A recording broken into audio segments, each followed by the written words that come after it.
For Pacifica Radio, I'm Scott Baba. Palestinian officials say Israeli strikes in the Gaza Strip killed 8 people, including 2 children aged 7 and 9, as well as their parents. A third child, a 10-year-old, was wounded in an overnight strike on a tent where displaced people were sheltering in the southern city of Khan Yunis. This, according to the civil defense first responders who operate under the Hamas-run government. An Associated Press reporter saw the bodies at nearby Nasser Hospital. A separate strike early Monday killed 4 people, including a woman and a child, in the built-up Nazareth refugee camp, according to the nearby Al-Aqsa Martyrs Hospital.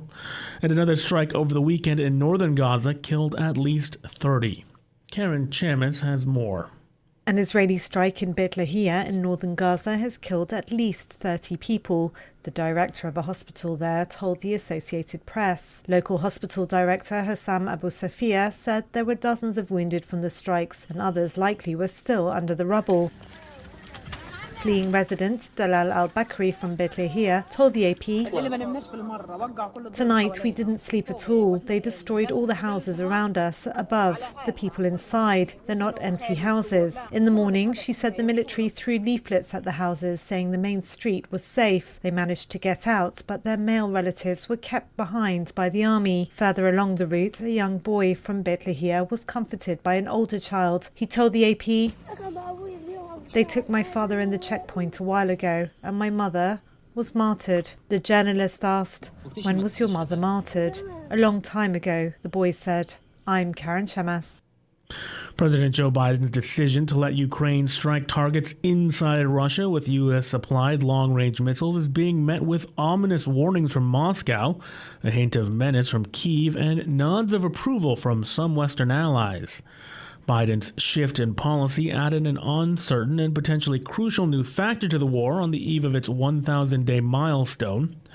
Washington is easing limits on what Ukraine can strike with U.S.-made weaponry, according to U.S. officials, after months of ruling out such a move over fears of escalating the conflict and bringing about a direct confrontation between Russia and NATO.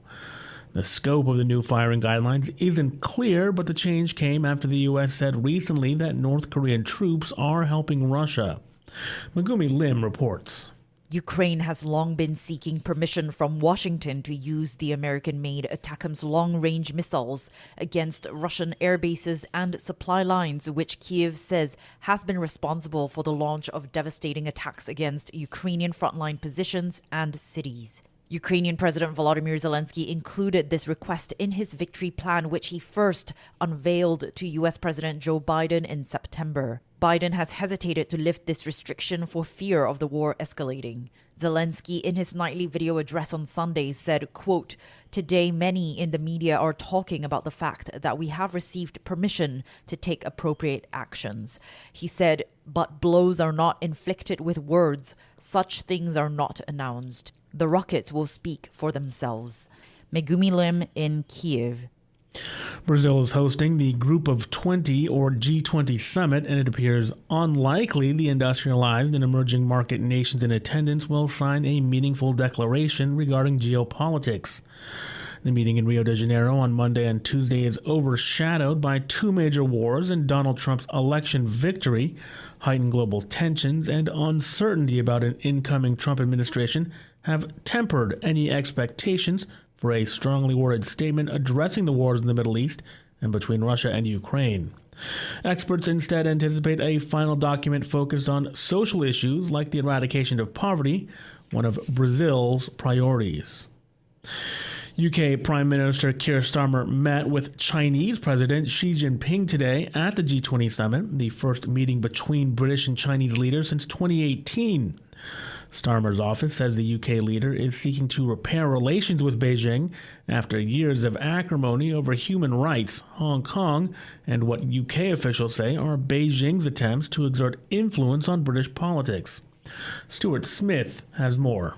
The meeting between the leaders of the 6th and 2nd largest economies in the world comes as the economic power struggle between China and the United States looks set to escalate with a Donald Trump presidency. The UK's approach to China has changed over the past decade, from attempts to create a new golden era in the 2010s to the removal of Chinese telecoms equipment in 2020 and accusations of Chinese cyber attacks earlier this year. Throughout, London's been critical of Beijing's human rights record and its threatening stance towards Taiwan, but the UK Prime Minister says China is one of the biggest trading partners of the UK and that issues like international stability and climate change require engagement. Stuart Smith, London.